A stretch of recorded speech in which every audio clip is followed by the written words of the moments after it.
Hello everybody, I'm Melissa and welcome back to Book Bar and welcome to my favorite video of the month, the monthly stats and faves. So this will be my February stats and favorite books. In the month of February, I read a total of 31 books. I DNF'd 3 books.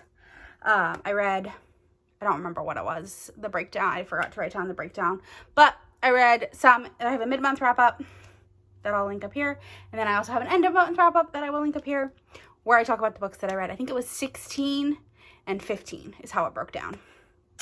I read a total of 10,332 pages.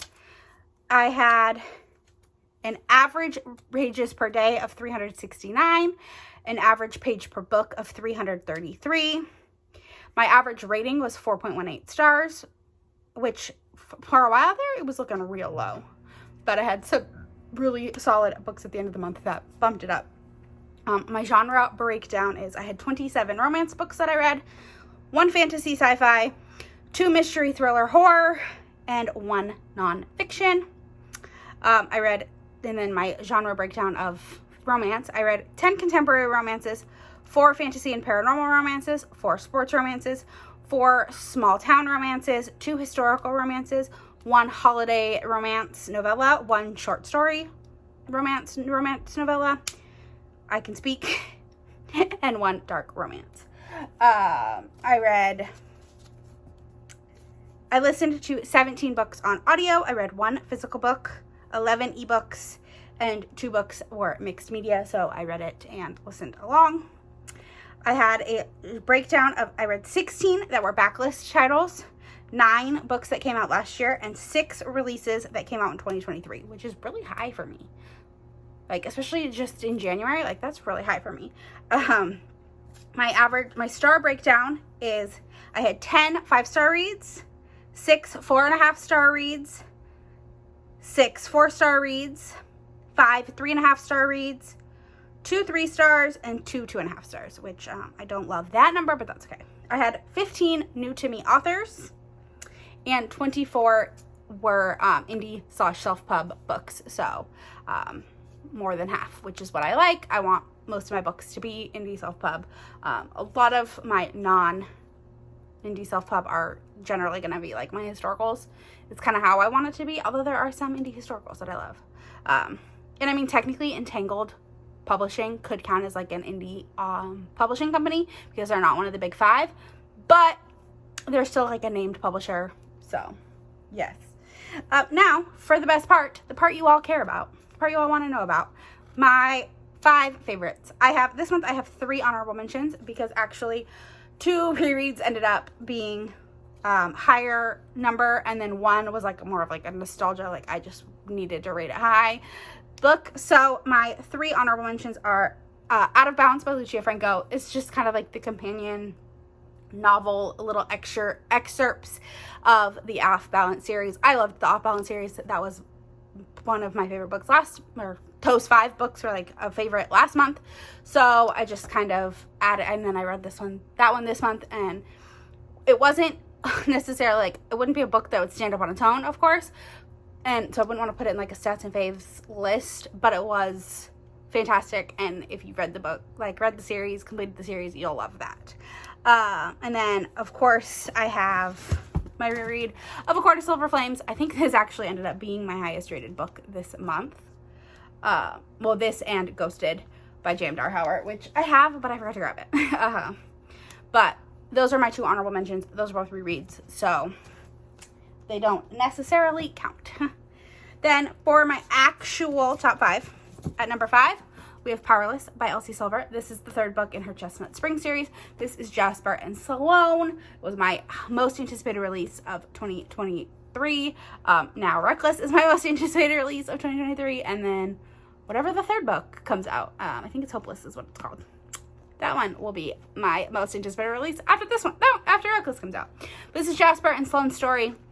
Jasper is basically adopted by the Eaton family, and Sloane is an Eaton cousin. Her mom was sisters with the Eaton family's mom. So there is 0 blood relation between the 2 of them, even though Harvey makes jokes that there is no blood relation between the two of them. Jasper came into the Eaton family at like 15, 16. And there's like a 5 or 6 year age gap between the two. But yeah, this was just fun. It's kind of got a road trip element to it. Runaway Bride. I'm obsessed with all of Elsie's covers because these are actual, like her, these covers, the less Powerless, Flawless, Heartless, they're actual real couples, in real life couples. So I love these covers so much. But yeah, I loved this. I give it 5 stars. Probably my least favorite in the series, but when every book in the series is 5 stars, you're gonna have one that you don't love as much, and that's this one, just because I don't love Friends to Lovers quite as much as like Enemies to Lovers or Dislike to Love. Then at number 4, I have Making Faces by Amy Harmon. This book broke me. It made me cry. I was sobbing, bawling, a blubbering mess at work. It was terrible.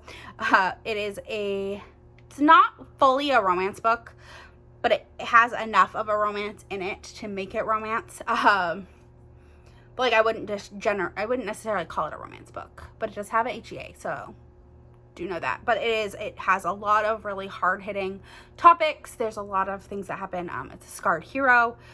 They kind of grew up together. She's Fern. Why can't I think of his name? Ambrose. Fern and Ambrose. Fern has always kind of been obsessed with Ambrose, and then he goes away to the war and comes back and had faced a lot of trauma. And yeah, there's just a lot about their story. I absolutely adored it. So yes. Then at number 3, I had The Lady Gets Lucky by Joanna Shupe. I am so mad at myself for waiting so long to read this. Just absolutely adored this. It 100% lived up to the hype. Kit and Alice are just so adorable. It's Lessons in Seduction, which is like my favorite. Obsessed with Lessons in Seduction. I loved I had read the first book and I actually really enjoyed the first book in the series. I know a lot of people didn't. I really did. Now obviously I love this one more, but I'm really glad that I finally read it and I got to see you can see little bits of what happened in the first one. So this kind of takes place on the same timeline within a little bit after the first book. So they are at the house party that happens in the first book to find Maddie, or not to find, it's not to find Maddie a husband, it's to find the hero a wife.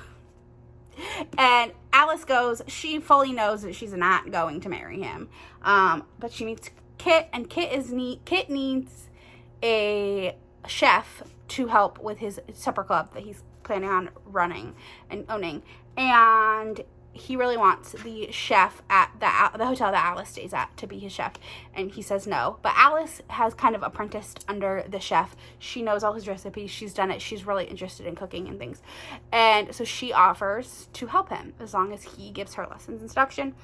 And it's just fantastic. Absolutely adorable. Wonderful. I loved it. Yes. Then at number 2, I Always Practice Apex by Juliette Cross. I loved this. This is Livy and Gareth's story. I don't know if this is my favorite book in the series. I think Witches Get Stitches still is my favorite. But I did love this story. You learn a lot about Grimms. They don't like each other. Livy Savoy, who's a witch. She's one of the Savoy sisters who all of these books follow. And then Gareth is a Grimm which we know nothing about the Grimms up until this book. They're very mysterious. They even kind of stay mysterious throughout most of this book until something happens and we learn all about what they are. And it's wonderful. This is probably the most, it has the most sexy times in it, but yeah, it's just wonderful. I adore it. Yes, 5 stars, of course. Then at number 1, I have To Love Jason Thorne by Ella Maise. I adored this book. And this is a Friends to Lovers that I loved. Well, it's more Brother's Best Friend, but basically, why can't I think of her heroine's name? I'm really bad with names, y'all. The heroine has always kind of been in love with her best friend, her brother's best friend, Jason Thorne. Jason Thorne kind of lived with them because he had a really rough home life. So he was always over at their house. Until one day, something happens and Jason has to move away. And they don't stay in touch. And the heroine writes a novel, and it happens to be about Jason Thorne, but like names are changed and everything, and it gets optioned for a movie, and the actor picked to act in it is Jason Thorne, and things happen between the two of them, and they end up, there's like a forced proximity element to it. It's wonderful. I absolutely adored it. Again, I mean, of course I adored it, so why it's on my favorite of the month. But yeah, it was fantastic. So I know it's older, so yeah. But that is all I have for now. If you made it to the end of this video, leave me a skull emoji, because there's a skull on the back of Always Practice Facts. And don't forget to like, comment, subscribe, all that fun stuff. It really helps me out. And I'll talk to you on the next one. Bye.